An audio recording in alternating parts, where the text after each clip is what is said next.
All right, students, yesterday we did about the concept of inflationary gap. So today we are discussing the measurement of inflationary gap. So beta, inflationary gap is measured as the difference between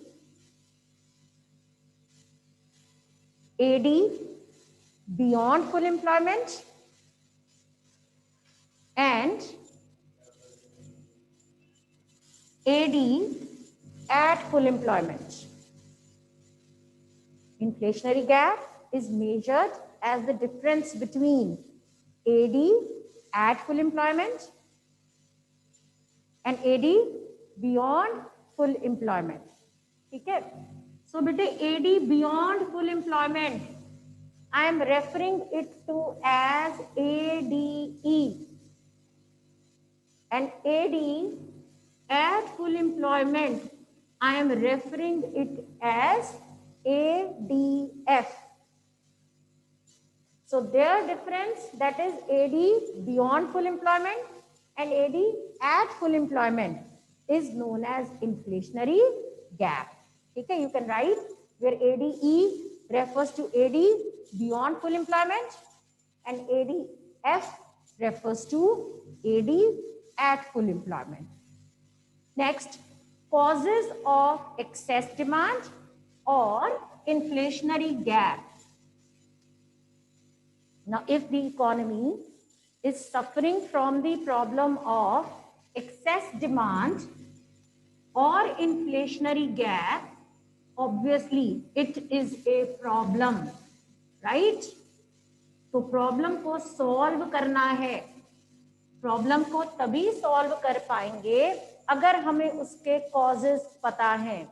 ठीक है? Causes पता होने के लिए आपको problem क्या है वो पता होनी चाहिए. जैसे एक डॉक्टर है बेटे, वो किसी भी सिकनेस का कारण तभी ढूंढ पाएगा अगर उसको सिकनेस के बारे में पता है. If it is a throat infection, he will analyze the causes relating to throat only, right? So similarly, what exactly is excess demand? Excess demand means it is the problem where aggregate demand exceeds aggregate supply corresponding to full employment. यही problem है ना कि जो aggregate demand है यानी जो planned expenditure है, planned expenditure कितना है 100 करोड़. यानी you people of the country want to spend 100 crore rupees on the goods and services produced in our country, whereas this country, by fully utilizing all its resources, can produce only 80 crore of goods.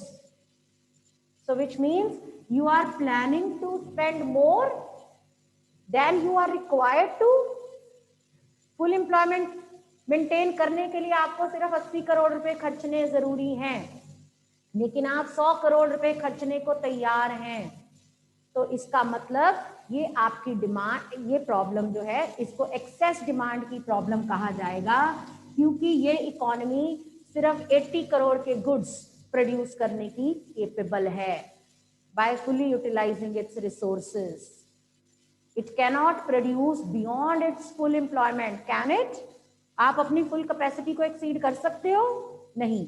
इसने अपने सारे resources को fully employ कर दिया तो भी 80 करोड़ के goods produce कर पा रही है, लेकिन आप कितने गुड्स लेना चाहते हो? 100 करोड़. तो जब इकोनॉमी में ऐसी सिचुएशन आती है तो हम कहते हैं economy suffering from the problem of excess demand और इन्फ्लेशनरी गैप. प्रॉब्लम पता चल गई, अब इसके कारण देखते हैं. प्रॉब्लम क्या है? AD exceeds AS corresponding to full employment. What does AD comprises of? AD comprises of C, I, G, X, M, X minus M. So this thing is greater than this thing. AD is greater than AS. Why is AD greater? Why are you planning to spend more? Maybe households are planning to consume more. Maybe firms are planning to invest more. Maybe government is planning to spend more. Maybe people outside your country, rest of the world के जो लोग हैं वो आपकी goods की demand ज्यादा कर रहे हैं, और मे बी आप इंपोर्ट्स कम कर रहे हैं. It could be any of one factor, it could be all the factors together. Mix of these factors could also be there. So these are the causes of excess demand or inflationary gap. Number one, increase in consumption expenditure. Number two, increase in investment expenditure.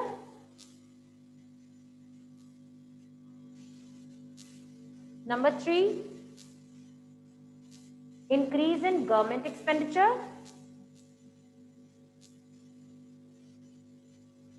Number four,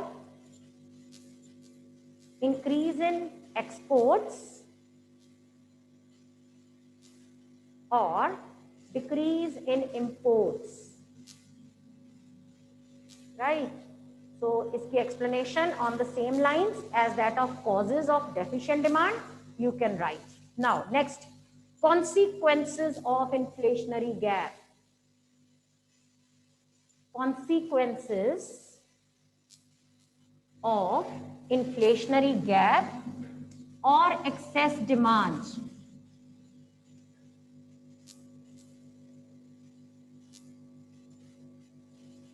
So beta, if an economy is suffering from the problem of excess demand, or you can say inflationary gap, what would be the consequences? उस economy को क्या face करना पड़ेगा? ठीक है. So बेटे listen carefully. When AD, excess demand क्या problem है? जब AD exceeds full employment. AD full employment maintain करने के लिए you should be ready to spend 80 crore, but you are planning to spend 100 crore. So which means your planned expenditure is exceeding the expenditure beyond full capacity. आपका जो aggregate demand है वो full capacity, full employment को maintain करने के लिए जितनी aggregate demand चाहिए उसको एक्सीड कर रहा है. Planned output at full employment को एक्सीड कर रहा है.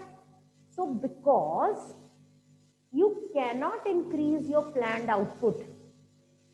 Why can't you increase it? Because already all the resources are fully employed. This is basically aggregate supply corresponding to full employment. These are the available resources with me. I am utilizing all the resources. By fully utilizing you people, I am able to produce goods worth 80 crore. But people plan to spend 100 crore. So what will happen when I am not able to fulfill their demands? It will put pressure on the existing stock. क्योंकि बेटे उनकी demand, unfulfilled demand को fulfil करने के लिए हमारे पास और resources नहीं है. हम ये आउटपुट को बढ़ा नहीं सकते, हम उनकी पूरी डिमांड फुलफिल नहीं कर सकते.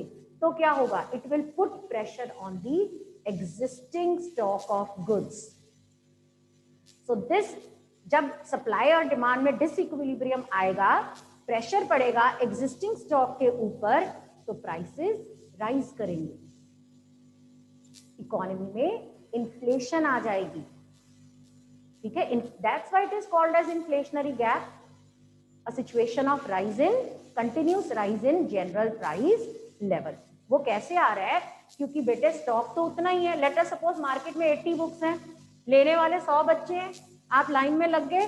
अब जब आपको लगेगा अरे बुक्स तो खत्म होने वाली है, तो you will start saying I will pay more for this book. होगा ऐसे. एग्जिस्टिंग स्टॉक ऑफ गुड्स के ऊपर प्रेशर पड़ेगा, which will lead to upward pressure on prices. Prices बढ़ने लग जाएंगे. जब प्राइसेस बढ़ने लग जाएंगे, producers will face the situation of abnormal profits. जो चीज 100 रुपए की बेच रहे थे वो 120 की बेच रहे हैं, तो एबनॉर्मल गेन्स होने लग जाएंगे उनको. ठीक है. जब उनको बेटे जब प्राइसेस बढ़ जाएंगे तो इकोनॉमी में एक वेज प्राइस स्पाइरल की सिचुएशन आ जाएगी। कौन सी सिचुएशन? Wage price spiral. क्या है वेज प्राइस स्पाइरल? ऐसे समझो, प्राइसेस राइज करेंगे, तो जब प्राइसेस राइज करेंगे सबके लिए बढ़ेंगे प्राइसेस, तो जो वर्कर कम्युनिटी है वो कहेंगे कि क्योंकि सारे गुड्स के प्राइसेस बढ़ गए हैं, हमारी जो एग्जिस्टिंग वेजेस हैं उनमें अब हमारा गुजारा नहीं हो रहा, क्योंकि 100 रुपए की चीज अब मार्केट में 120 रुपए की मिल रही है। तो अगर आप हमें पहले 10,000 सैलरी देते थे, अब हमें 12,000 दोगे तो हमारा गुजारा होगा। That is they will demand more wages. So when prices rise, wages will increase. Now beta, this wage is a component of cost of production. Wage, जब आप cost of production, मैंने कहा ये चौक कितने का है, प्राइस इसका क्या है, वो मैं प्राइस कैसे फिक्स करूंगी? पहले मैं देखूंगी इसकी कॉस्ट कितनी आई है, raw material cost, labour cost, transportation cost, electricity cost, ठीक है। इसमें से एक कंपोनेंट कौन सा? लेबर कॉस्ट बढ़ गई, तो इसकी कॉस्ट ऑफ प्रोडक्शन बढ़ जाएगी। जब इसकी कॉस्ट ऑफ प्रोडक्शन बढ़ जाएगी तो प्राइसेस बढ़ जाएंगे। ये 10 रुपए का चौक अब 12 का बिकेगा। क्यों? क्योंकि हम अपने वर्कर को अब वेजेस ज्यादा दे रहे हैं, हमारी कॉस्ट ऑफ प्रोडक्शन बढ़ गई है। So wage increase will lead to rise in prices. जब प्राइसेस बढ़ जाएंगे फिर वर्कर्स आएंगे आपके पास कि सर प्राइसेस बढ़ गए हैं, महंगाई हो गई है, तो हमारी वेजेस बढ़ाइए, हमारा गुजारा नहीं हो रहा, you will have to increase their wages. जब आप उनको वेजेस ज्यादा दोगे तो आपकी कॉस्ट ऑफ प्रोडक्शन बढ़ जाएगी, फिर प्राइसेस बढ़ाओगे। तो बेटे ये एक सर्कल, विशियस सर्कल इकोनॉमी में चलेगा। इसको कहते हैं वेज प्राइस स्पाइरल। प्राइसेस बढ़ने से वेजेस बढ़ेंगी, wages prices chase wages, wages chase prices. This is known as wage price spiral. तो ऐसी इकोनॉमी जिसमें इन्फ्लेशनरी गैप एग्जिस्ट करता है, इट विल, इसका कॉन्सिक्वेंस क्या आएगा? हम अगर कहें कि प्राइसेस बढ़ रहे हैं मैम, इन्फ्लेशनरी गैप है, ये तो अच्छी बात है, ये आप इसको प्रॉब्लम क्यों कह रहे हैं? प्रॉब्लम इसलिए कह रहे हैं क्योंकि एक बारी प्राइसेस बढ़ गए तो वो विशियस सर्कल चलता रहेगा। Prices will lead to rise in prices, prices will lead to rise in wages, wages will lead to rise in prices, which will further chase wages and further lead to rise in prices. This is known as wage price spiral, which will be operating in the economy facing the problem of inflationary gap or excess demand. Clear? Okay. So now you have discussed both the problems, excess demand as well as deficient demand. You can be asked the difference between excess demand and deficient demand. ठीक है, तो मैं discuss कर लेती हूँ जल्दी से। excess demand कौन सी सिचुएशन है? where AD is greater than AS corresponding to full employment. Meaning लिख देना। And what is deficient demand? A situation where AD is less than AS corresponding to full employment level. It is a situation of over full employment equilibrium या after full employment equilibrium. It is a situation corresponding to underemployment equilibrium. ये कौन सी economy में आएगा? जो economy under employment में equilibrium attain कर रही है। और ये कौन सी इकोनॉमी में एग्जिस्ट करेगा? जो after full employment equilibrium attain कर रही है। What will be the consequence of excess demand? It will generate inflationary pressures in the economy. ठीक है, जिस इकोनॉमी में डिमांड ज्यादा है बेटे, ऑब्वियसली एग्जिस्टिंग स्टॉक के ऊपर प्रेशर पड़ेगा, प्राइसेस राइज करेंगे। ठीक है। सिमिलरली डेफिशिएंट डिमांड क्या कॉज करेगा? It will generate deflationary pressures in the economy. जब लोग गुड्स की डिमांड कर ही नहीं रहे तो जनरल प्राइस लेवल क्या हो जाएगा? लो हो जाएगा। बेसिस बेटे कुछ भी आप अपने आप बना लोगे, ये तो मीनिंग हो गया। This is equilibrium, this consequence कह लो, इम्पैक्ट कह लो, ठीक है। नेक्स्ट बेटे, in case of an economy suffering from the problem of excess demand, output and employment do not change with change in AD. Just keep it in your mind. MCQ हो सकता है, case study में आ सकता है कि अगर एक economy में एक्सेस डिमांड की प्रॉब्लम चल रही है तो आउटपुट के ऊपर क्या इंपैक्ट पड़ेगा? No impact, output remains constant, only prices change, prices बढ़ेंगे, ठीक है। Whereas in case of an economy suffering from the problem of deficient demand, output and employment both will increase with rise in AD. अगर AD बढ़ेगा, that is people plan to spend more, then output will increase, employment will increase. Why? Because this economy is operating at underemployment equilibrium. Still certain resources are there which are unemployed. मतलब इस economy में access capacity है, तो अगर लोग खर्चा ज्यादा करना चाहते हैं, दैट इज उनकी एग्रीगेट डिमांड बढ़ रही है, तो वो ज्यादा रिसोर्सेज को काम पे लगा के, ज्यादा रिसोर्सेज को काम पे लगाया मतलब एम्प्लॉयमेंट बढ़ गई, आउटपुट भी बढ़ा लेंगे। लेकिन इस केस में अगर एग्रीगेट डिमांड बढ़ती भी है तो क्योंकि रिसोर्सेज फुली एम्प्लॉयड है, आउटपुट नहीं बढ़ सकती, एम्प्लॉयमेंट नहीं बढ़ सकती, सिर्फ प्राइसेस बढ़ेंगे। Keep it in your mind, excess demand में output remains constant, only prices increase. Whereas deficient demand में output employment both increase with increase in AD।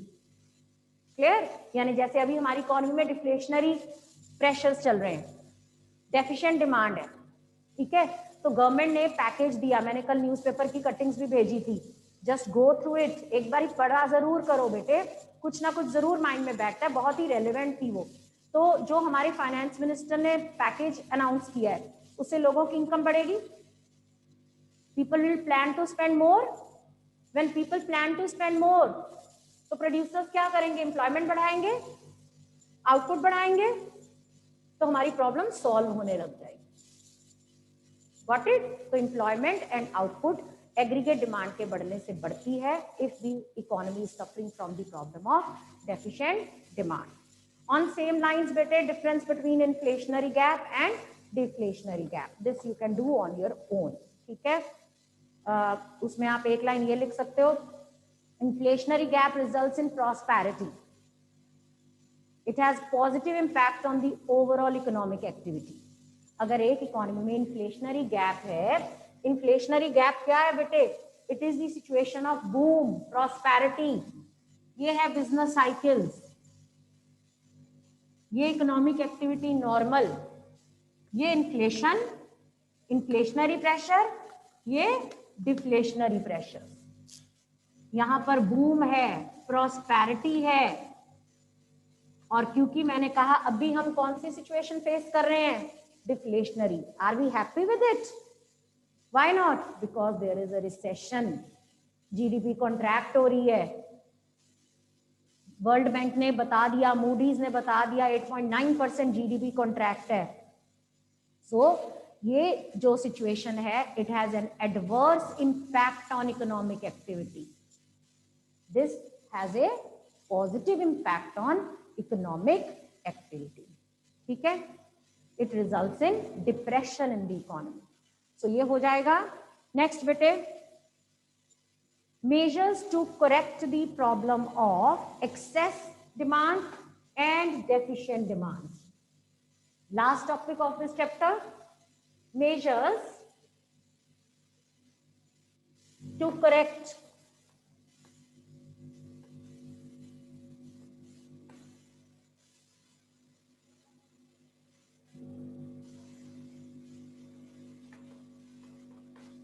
excess demand and deficient demand. Both are the problems which are being faced by the economies. An economy may face the problem of excess demand or it may face the problem of deficient demand. Okay? So we should know if the economy is suffering from any problem, the government should have the ways, measures to solve such problems. Our government also has ways to solve this problem.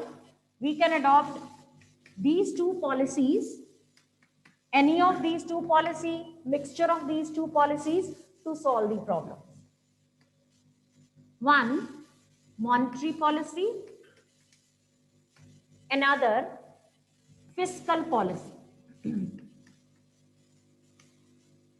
Fiscal policy is inherent in the budget of the government. Budgetary policy. Okay? Firstly, we will be discussing the monetary policy. इसको हम money policy या credit policy भी कहते हैं. So, this policy basically aims at controlling the cost and supply of money in the economy. Monetary policy की M क्या है? हमारी जो मनी की सप्लाई है इकोनॉमी में उसकी कॉस्ट या अवेलेबिलिटी को अफेक्ट करती है. Sometime we need to enhance the liquidity. कई बारी हमें अपनी इकोनॉमी में लिक्विडिटी इम्पार्ट करनी होती है. लिक्विडिटी इम्पार्ट कैसे करेंगे? मनी सप्लाई को बढ़ाकर.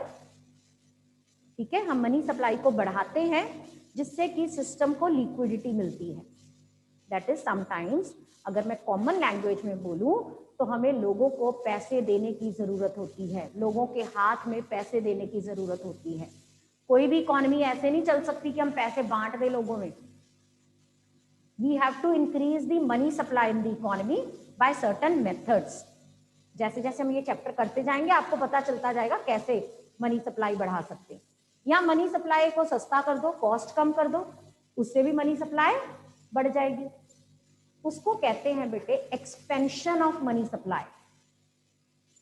मनी सप्लाई को बढ़ाना मीन्स मनी सप्लाई को एक्सपैंड करना. ठीक है, सिस्टम को लिक्विडिटी इम्पार्ट करना. Like these days, people are spending less. Low economic activity is prevailing in our economy. The after effects of pandemic, lockdown. Yes, deflationary situation is there in the economy. How can this be overcome? If people spend more. To spend more, they should have more liquidity. So to enhance the liquidity, government adopts monetary policy, expansionary monetary policy. That is that monetary policy which reduces the cost of money supply and availability of money supply in the economy. There might be situation in the economy where we need to suck the liquidity from the system. That is, we do not want people to spend more. Why? Because people are spending more, which is leading to rise in prices. ठीक है, जब आप बेटे demand ज्यादा करोगे तो prices बढ़ेंगे ना. एग्जिस्टिंग स्टॉक के ऊपर प्रेशर पड़ेगा तो प्राइसेस बढ़ेंगे. तो उन प्राइसेस को रोकने का तरीका क्या है? सिस्टम में से लिक्विडिटी को सक कर लिया जाए. सो लिक्विडिटी को सक करने के सिस्टम को कहते हैं contractionary monetary policy. We need to contract money supply. उसके लिए क्या करो? मनी सप्लाई की कॉस्ट को बढ़ा दो. ठीक है, so the policy which aims at influencing or controlling the cost and availability of money supply in the economy is referred to as monetary policy, or money policy or credit policy. This is given by Central Bank of the country, in our case Reserve Bank of India. इसका कोई fixed time period नहीं होता, जैसे budget का fixed time period होता है, साल में एक ही बार अनाउंस होती है बजटरी पॉलिसी। ये बेटे time to time depending upon the situations of the economy. हमारी एक कमेटी है, इसके बारे में भी मैंने आपको न्यूज़पेपर कटिंग्स भेजी हुई है, मनी रिव्यू कमेटी। ये टाइम टू टाइम सिचुएशंस को देखती है और अपने पॉलिसी में को रिव्यू करती है। ठीक है, कैसे रिव्यू करती है? ये पॉलिसी किस तरह से मनी की सप्लाई, कैसे सिस्टम में लिक्विडिटी बढ़ा देती है और कैसे लिक्विडिटी को सक कर लेती है। ऐसे तो नहीं है बेटे कि गवर्नमेंट आपके पास आए, गवर्नर आपके पास आए और आपको पैसे पकड़ा जाएगा, लिक्विडिटी आ गई, या आपके घर में से पैसे ले जाएगा और लिक्विडिटी सक हो गई। नहीं, ठीक है। There are certain instruments which are used by the government to affect money supply in the economy. हमारे पास कुछ टूल्स हैं, कुछ हथियार हैं, कुछ इंस्ट्रूमेंट्स हैं। जितने भी इंस्ट्रूमेंट्स हैं उनको हम दो ब्रॉड कैटेगरीज में डिवाइड कर देते हैं, और वो दो ब्रॉड कैटेगरीज हैं quantitative instruments, qualitative instruments. Quantitative instruments, but clear from the name, which affect the quantum of money supply in the economy, which affect quantity of money supply in the economy. 100 crore की money supply है, आपको मालूम है money supply के components क्या होते हैं? Currency plus demand deposits plus other deposits, यही है ना? तो अगर आप मनी सप्लाई की क्वांटिटी को कम करना चाहते हैं या बढ़ाना चाहते हैं तो you make use of quantitative instruments. Other type of instruments are termed as qualitative instruments. These do not affect the quantum of money supply, they regulate direction और flow of money supply. Direction को influence करते हैं। Direction का मतलब क्या? हम चाहते हैं ज्यादा पैसा एग्रीकल्चर सेक्टर में जाए, हम चाहते हैं कि पैसा रियल एस्टेट से कम होके एग्रीकल्चर सेक्टर में जाए, या स्पेक्युलेटिव एक्टिविटी से कम होके इंडस्ट्री में जाए, ट्रेडिंग सेक्टर में जाए। हम किसी भी तरह से हम उसका फ्लो रेगुलेट करना चाहते हैं, कंट्रोल करना चाहते हैं। जैसे again I will give you an example कि लॉकडाउन इफेक्ट के कारण रियल एस्टेट सेक्टर डूब गया, मतलब इतनी को सप्लाई है। आपको पता है ना रियल एस्टेट का मतलब?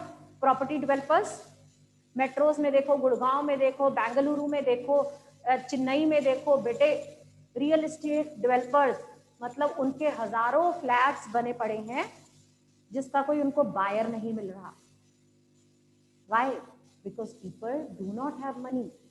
लोगों के जॉब्स चले गए, लोगों की इनकम कम हो गई, लोग फ्यूचर के लिए सेव करके रखना चाह रहे हैं, कहीं जॉब चली ना जाए, कॉशियसली स्पेंड कर रहे हैं। सो इस टाइम पे अगर हम चाहते हैं रियल एस्टेट की तरफ पैसा धकेलना है ना, तो हमें कौन से इंस्ट्रूमेंट यूज करने पड़ेंगे? Qualitative instruments. So qualitative instruments affect the direction or flow of credit or money supply in the economy. Quantitative instruments affect quantity of money supply in the economy. Clear? So we will be discussing these instruments one by one.